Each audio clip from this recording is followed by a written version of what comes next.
Hi, welcome everyone. I have with me four students from the class of 2015. So I'll just go around the Zoom room introducing them. We have Adriana Chew, Karl Marcus, Mugilvarnan Suppiah, and Mazdak Keshavarzi. How are you guys doing? Pretty Okay, good. Good. pretty tired. All right. Okay, so Adriana is actually in the US right now. Thanks for waking up to do this. Okay, Yeah, can you guys just share with everyone on since you guys graduated and you guys are all in uni now, can you just share with everyone what course and also which uni you are at right now? I'm Adriana. I am currently in Iowa State University studying for my bachelor's degree in culinary food science. Go. Marcus? Oh, I'm Marcus. I'm studying in Monash. I'm doing engineering. In Malaysia. Oh yeah, in Malaysia. And Mugil? I'm Mugil. I am currently studying material science in Imperial College London. Cool. Mastak? I'm studying in University of Malaya and I'm in my third year of biomedical engineering. Cool. Wow. Okay, so you guys are here because we are going to be talking about life after IGCSE, post IGCSE. So my first question would be, knowing what you know now, what would you tell your year 10 and year 11 self? Can we start with Adriana? uh, uh, I'll talk a little bit of like having a priority in terms of like time management, like know what to prioritize. Like in back in Augsburg, all you may think about is like, oh, study, study, study. But then or like just like slacking, one or either. Uh but it's nice to have like a balance of everything, like and then also have a priority for your studies. Because when you transition to university, there's no one to tell you what to do. So homework and everything you have to be on your own. They to like finish it on time, but also have fun because at university you have a lot of time to just chill and like meet friends, go have fun. But then you at the back of your mind you have to prioritize your studies all the time. Okay. So knowing Yeah. how to juggle, to have fun, I think it's important to like actually have fun because it's university, but at the same time knowing that you have like a deadline to meet and knowing how to plan your time. Cool. What about Marcus? Me, I think time management is the most important because in your later weeks of the semester, you're gonna be having 3 to 4 to 7 assignments due in the next week and or so, and you're gonna have to figure out which one to start first and which one to prioritize. Cool. Masta? I guess for me it would be, to be more social. I remember back in high school, even through A levels and even through like the first few semesters of university, I was super duper shy. Like I would be shy to the point where I would be scared to ask someone for directions. And I guess like friends and my parents even they helped me through, I guess, getting this. I feel like I missed out a lot on opportunities through A levels and even university because I wasn't as social as I wanted to be. So I guess my point is practice being social. Right. That's a good one. How about Mugil? I'd say for me, I would probably tell myself to consider the fact that while while I'm in high school, my only priority is studying. There are like a ton of things that you're going to have to focus on as soon as you finish writing your last paper, and that would be like figuring out what college you're going to go to, what uni you want to explore, but also figuring out what you want to do for you and what like your personal goals are, because after that last paper is done, there tends to be a big problem that I've seen with everyone, in that, okay, I'm done with IGs now, like what is my life? And that revelation can be quite scary sometimes. Right. Maybe you can share with those who will be listening. the subjects which you did for IGCSE, and then how did you go about deciding on what you wanted to do for A levels, and finally the course that you are doing now? Do you remember? For me, I didn't take a lot. I actually took like 7 subjects. I took like business econs, chemistry, bio, normal math, uh, English as a first language, and then Malay. I think one thing when I transitioned to university, what I missed out on is actually taking the ed math. It's actually a pretty good subject to move on to university because it gives you that start, like an easy start in university. Because when you take like university math, the first few courses are like the first few levels of math.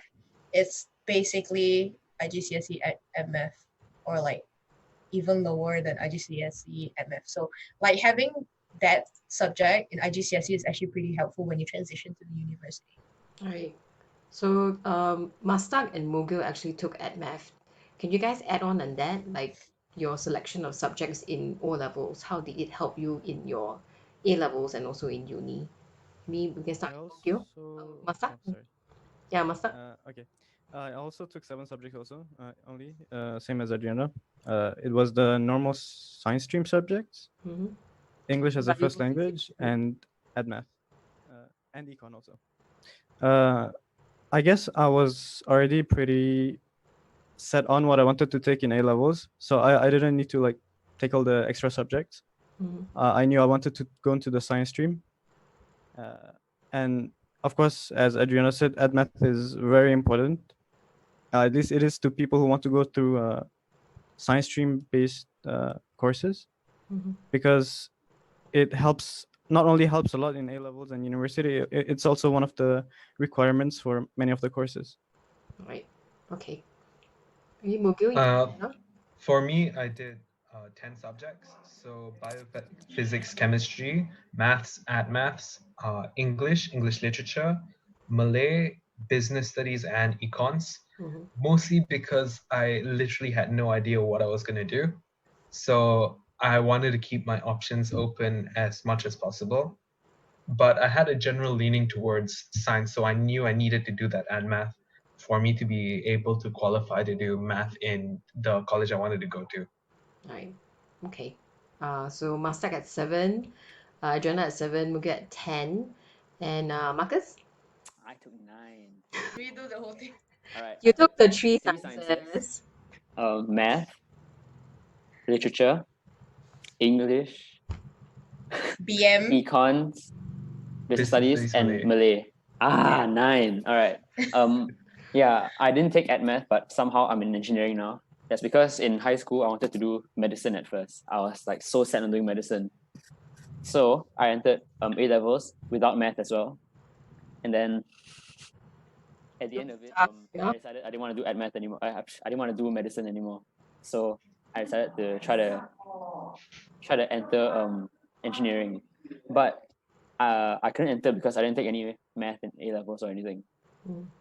And I couldn't enter also because I didn't take ed math in O levels. So what I had to do was I did Bachelor of Science for 1 semester and taking the requirement math in as an elective. And after I passed that one, I got a credit, by the way. I transferred into engineering. I did an internal course transfer. The credit for, you mean like college math? Engineering math. Ah. No. Yeah. No, I got distinction for engineering math. Ah, okay. Very nice. And then I got credit for the entry level math. Mugil, maybe you could share your understanding, or like the basis of how you actually chose your subjects in order for you to gain a space, get a seat in Imperial. So my understanding was for most colleges in Malaysia, especially in the science stream subjects, you will need to have done the IGCSE equivalent of the subject you want to take in the science stream. So if you wanted to do biology in A levels, you had to do biology in IG. Physics or chemistry or math, you'd have to do physics or chemistry or math. So and you'd have to at least get a C in those papers to be able to do it in A levels. So on that basis, since I knew I wanted to go into the science stream, and I didn't have much of an idea as to where in the science stream I wanted to do, when I wanted to go. I decided to take all of the science subjects, and to kind of fill out the rest of my applications, I just took the rest of the subjects. Right. Okay. So Mazdak and Mugi actually did the A levels, and Adriana actually went a different route. You went into the American degree program. How did you find the transition from IGCSE to the American program, a British program to an American one? Um, that was kind of interesting because I know a lot of people, like a lot of like the students in our class were going to like at least A levels, and there was that peer pressure. I was like, oh, why am I not doing A levels? Maybe I should do A levels. But uh, the first thing I did was try to understand myself. How's my study style like? I IGCSE is cool. It suits some people. That studying style suits some people, but generally I prefer that. I really like that interaction between like the professor and like student. It's very classroom based, and that's kind of how I found uh, the American degree program. Short form is like ADTP program. So when I transitioned to program on the first few days, I was like in love with it because it's like I feel like, oh wow, it suits me so well because there's like a lot of interaction with other people, interaction with the professor, and then there's a lot of like balance in terms of like the project base because it's a 60-40-60 in terms of coursework and then 40% on the final exam. And that's what I really like about doing the ADTP program is that I have it more balanced out Right. throughout the whole term. Okay. But did you find like the content heavy IGCSE, did it give you a good foundation when you moved on to It uni? really helped. Having like transitioned from the IGCSE path, which is like the basically study the whole time and then like ends with that final exam thing. One like from IGCSE, the skill that I really brought forward is the ability to actually study. You know, it's a skill. It may seem like oh yeah, this person can just study, then good for him. But it's actually a skill that you can develop. And it like studying in Augsburg really did help because I was able to do well in all my homeworks and also in my exam. So it's like a really good improvement. It's a really good skill to bring forward Cool. to uni. Yeah. And you guys actually all did really well, your entire class. Maybe do you remember what you guys got for IGCSE? I did. I was so pissed at business because that's my only B at 79. Okay. Yeah. You did really well for the others. And we have Marcus, do you remember? I think it was 5 A stars, 4 A's. Okay. That's right. Mazdak? If I'm not mistaken, it was 5 A stars, 1 A, and 1 B for economics. Alright. And Mugil? I think I got 7 A stars and 3 A's. Okay, show A's off. in business, econs, and Malay. Malay, bro. Like 89, I remember 89. Yeah, I remember. I still remember. I mean, grades are one thing, but I think people should know that you guys are actually really good students in class, and the results you got were something to be proud of. But I'm even more proud about the journey that you guys actually went through as a class, as friends. You know, like the time and the effort that you actually put in, which was really wonderful. Yeah. Yeah, I would like to add on one more thing. It's like because of how much time we spend to get to that result, you will know how much effort you need to put in to get that result. So yeah, that's one thing I would like to add on. Right. Yeah, to add to that, I think one of the main reasons, okay, not to sound too cheesy, lah, but basically, I don't think it would have been possible for us to have gotten the results that we did unless we had banded together like we did. Yeah. That was the one thing that Aw. he really liked about your class. And we stopped with the other classes too, but in your class, you guys were like friends and you were like a posse or a group or a gang that supported each other. I think peer support is really important, and I saw that in your class, which was really wonderful. Okay. Perhaps we should touch on what are some of the skills you think is really important to you now in university, which you picked up in secondary school? You want to start? Very good presentation skill. Mm? Hmm. Yeah. I was gonna say that. Yeah, you can say it. I think, yeah, we can all agree on this that Augsburg really focuses on very detailed presentation skills that is very, very helpful when you move on to university, especially if you want to go into like master's program or like PhD whatsoever. Presentation skills, the detail of presentation skills is very, very helpful. How your slides look, how you like articulate, how you dress, all this kind of thing, all the details to it. I see a lot of students like in my university lacking in that, and I was a TA, like a teaching assistant for a class, and I really do like me and the professor do actually see like how you design your slides, how you speak, how you word everything. It's all these details that really matter, and Augsburg really delivered for me. I learned a very good skill, and that was it. I always enjoyed the presentations that you guys did. I enjoyed the slides. They were always very original. Yeah, maybe you can share your process a little bit. Marcus, can you share your process of presenting and how you prep for a presentation? For presentations, normally the first thing I'll focus on is the slide. Normally I'll make my slides 3 colors. So like gray, white, and another color, like to draw attention to it. Mhm. Yeah, I like to make nice slides. Yep. That's my thing. What about Other than the that, theme or the story of your presentation? the theme of my presentation is be as extra as you can. Maybe you need to qualify that or explain. Okay, so for my last presentation, which was about wastewater treatment plants, I gave a fake backstory about myself, which was like, oh yeah, imagine something.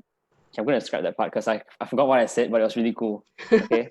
Okay. But basically, my wastewater treatment plant was supposed to be based in Johor, and I was like, as a proud citizen of Johor myself, I'm proud to announce the opening of my new wastewater treatment plant. Something like that, right? And I'm not really from Johor, so Right. it's just something to get the audience to listen. Okay. So you always use like an anecdote or like a premise or a setting. Yeah, and lie if you have to. So as long as as long as people are listening.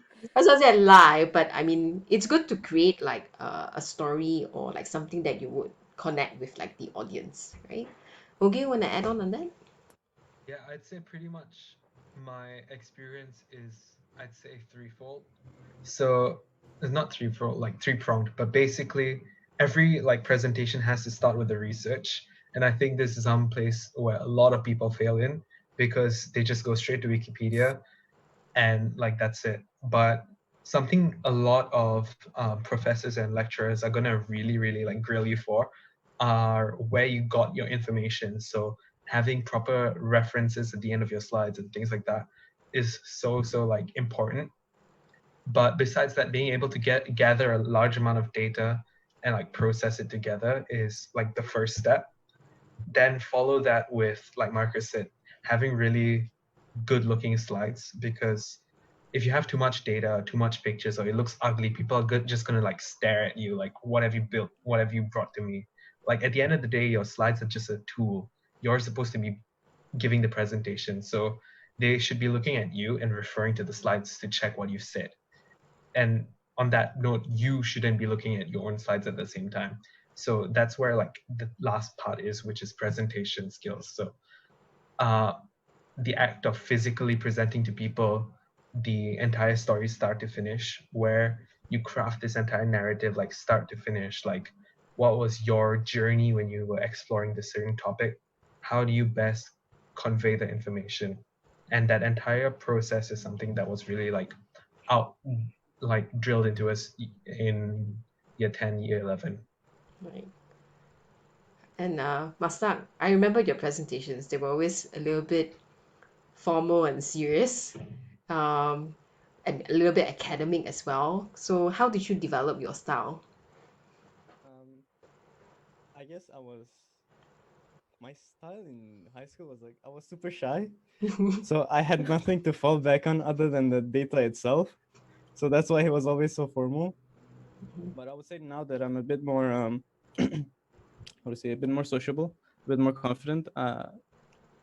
Yeah, I kind of like mix things in that gets the attention of the audience, I guess. And also to add on to Mugil's point, Mhm. as he said, Wikipedia is. Could you repeat again? What did you say about Wikipedia?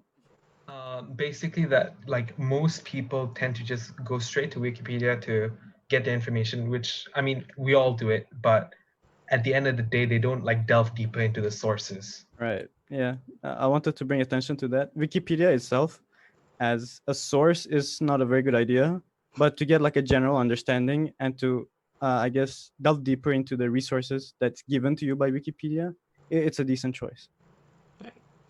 Okay, what I always do is because at the bottom of the Wikipedia page there's a list of sources. Just take it from there.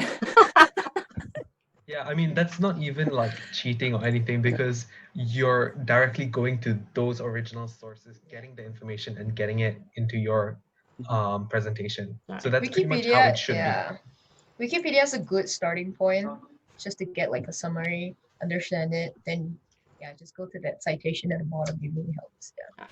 Good starting point, and then to move on to other sources as a reference. Okay.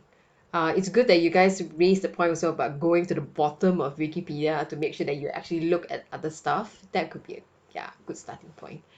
Okay, so besides presentation skills, I always enjoyed sitting in your presentations. What other skills do you find important? Maybe we can discuss one or two more. Probably like managing your routine, so like time management and how you manage your life, like how you sleep, how you manage all your other tasks. Or mental health. Yeah. Are you guys getting any sleep at all now? My Yeah, I exam sleep a finished lot. yesterday, so I slept like 10 hours. I get it. I mean, it's very hard right now, especially in the quarantine. Right. So, yeah. Yeah, it's tough. I mean, but you guys are all doing your online classes, and also, I guess in uni it's about, yeah, you do attend your classes on Zoom and whatnot, but it's the assignments and the research and the feedback that you're getting from your professors that are important, right? Okay. So you're managing the deadlines, yeah? Yeah. I think you guys manage deadlines really well also when you guys were like, I mean, Mazdak and Mugil, you guys were 15 when you did your year 11 IGCSE. Yeah, and then 17. Although you guys were a very good combo.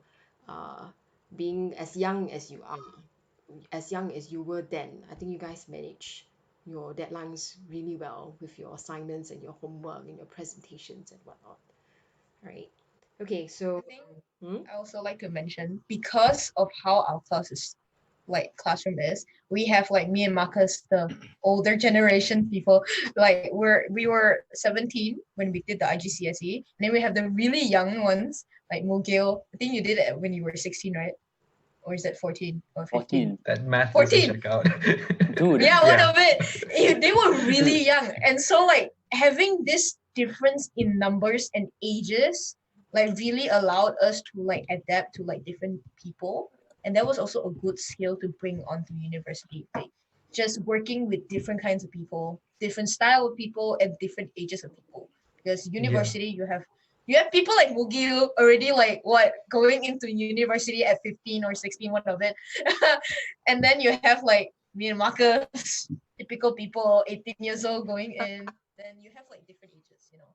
It's Right. a really good skill to bring on. Yeah, I noticed that a lot when I went to uni, like that age group that you're gonna be in, like that point you just realize that your mindset is pretty much more important than your age. Like I've had people in my class who were like 2 or 3 years older than me, but like super, super messy with the way that they conduct, how they study and how they present or compile assignments, manage deadlines. But I've had like there's someone younger than me even, like she entered uni at 16 and she was like on top of everything, just like master mode. And one other thing I realized about you guys is while you guys were managing your workload, I mean, like, prepping for the IGCSEs and your assignments and whatnot, but you still had uh, other passions outside of school, as in, like, you guys play music, right? Like, Mugil, Mazdak, and Marcus actually have a passion for music, and you guys actually picked up what is it that you guys play already? I mean, How do you forget? I just played like 5 minutes ago. How do you forget? Yeah, the fact that you guys are into music and that sort of stuff. What are you into again, Adriana? I was more towards like different clubs. Like in so I did a ADTP program in Sunway and then now in Iowa State. Both I was very active in like different clubs, leadership roles, sports. I was sometimes delve into music also. So just basically clubs and other non-academic activities. Yeah. I think people should know that one of your skills, Adriana, is your ability to actually connect with people and speak with people. And the 3 months that you actually interned in school after you graduated, those were Right after IGCSE finished, I just didn't take a break and I just became an intern in Augsburg. I yeah, couldn't leave. you were very good. I think your ability to connect with people as people came in and when you spoke to them, and that sort of, I think people still remember you till today, believe it or not. Remember Aww. me? Who are you? All right. Okay. So maybe you can just to end. Maybe you can share about what are your plans now, and also what will you be doing after you finish uni. Master.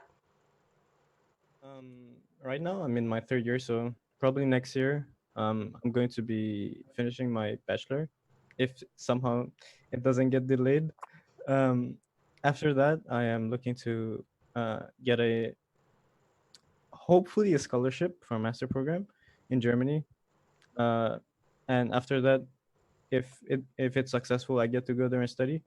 I'm looking forward to working there. Okay, in Germany. Yeah. Yeah. Mhm. Marcus. I'm hoping to graduate as a chemical engineer, find a good job at a prestigious oil company, make good money, get a house, uh, raise some kids, and then die. I actually, Wow. I, TMI. I actually remember Marcus asking me about how to buy a house 2 years ago, and I thought it's a really wonderful question, kind of something like a goal that you set. Yeah. Okay. Mugil, can you share?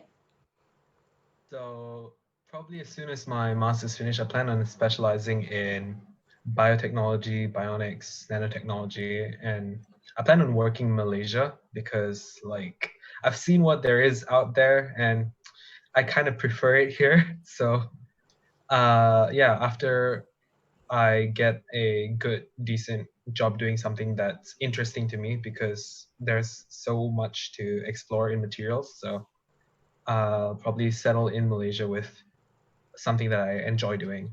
Right. The course you are doing again is nano materials, is it? I'm doing materials in general, so I have plenty of opportunity to specialize in nanomaterials or metals or like glass or like a bunch of different things. So my plan is to specialize in more high-tech applications, which are going to be in demand in the future. Right. Is this a popular course? I mean, like, this is the last question. Is it No, popular? it's a highly unheard of course. So like the people who are in my class like actively searched out for it. So not a lot of people go into materials not knowing what it entails. Is this And there are a really high there's a lot of opportunities to be had within it because of the employability and such. right? Will it How'd you find out about it? Yeah, how did you find out about it? Is this a large class or like a new faculty of sorts in Imperial College? Materials is somehow one of the oldest yet smallest like practices in like a research because like people have been like messing around with materials since like the Iron Age, Bronze Age, whatever age named after another material. But the way I came to know about it was when I was in I think my first or second semester of A levels, and I literally had no idea whether I wanted to do medicine or not. And I was like, I'm not sure I want to have another person's life in my hands, but let's explore what I have to do. So I went into course lists for different universities. I remember wanting to go to maybe MIT or some other like really high tech, well funded university. And I looked through what studying each course entails. So I remember seeing if I were to do like aerospace engineering, I'd have to learn how like fluid dynamics or things like that work. But I noticed a lot of interesting like subcategories under materials. So I decided to pick that. All right. Okay, cool. think Adriana? to year 11s that are choosing to go to like still deciding on what to do, keep your options open. Like for me and Mugil's one, both our majors are considered like rare ones that are really like not common. Like culinary food science, it's not cooking, just FYI people. It's not cooking. And Not? it's like it's not, dude. Not a lot of people have heard of our majors or like degrees. So just keep an eye out. There's a lot more opportunities than outside of accounting, outside of computer science or chemical engineering, all this common thing. They are still good degrees, but you can keep your options open. Talk to people like what Mugil did. Just go to course list, just search out, just do the research. You can actually have a lot of opportunities open up for yourself. Right. And maybe just to quickly recap also, the subjects that you guys took, I think the combination allowed for you guys to have these options as well, isn't it? So we have like materials, we have chemical engineering, we have, what was it again? Culinary food science. Culinary food Thank science. you, Mugil. And we had bio, medical, engineering. Yes, I almost got it. So right, but I think you guys are doing amazing things, and I'm so happy to see you guys all doing so well, and looking forward to you guys graduating and moving on to your next step, and then perhaps we will be having another conversation then. Right? Okay, so good luck in your courses, and it was great catching up with all of you. Yeah, you too, man. Bye. It was nice to see Mazda being bald. Wow. Okay.